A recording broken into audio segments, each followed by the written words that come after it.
ఈరోజు రాష్ట్ర ప్రభుత్వ బడ్జెట్ని చూస్తే చిన్నప్పుడు మా అమ్మమ్మలు నానమ్మలు చెప్పిన ఒక సామెత గుర్తొస్తుందండి.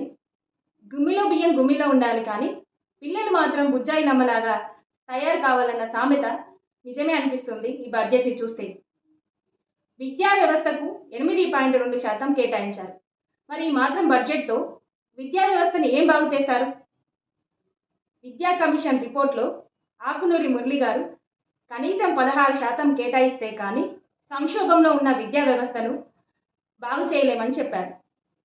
మరి ఆ వైపుగా బడ్జెట్ కేటాయింపు లేవి అంటే విద్యా కమిషన్ ఇచ్చిన రిపోర్టుని పట్టించుకున్నట్టేగా.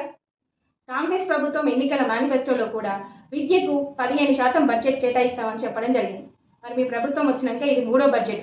ఈ బడ్జెట్లో కూడా మీరు చెప్పినంత 15% మరి విద్యకు కేటాయించలేదు అంటే అన్ని ఉత్తమాటలేనా?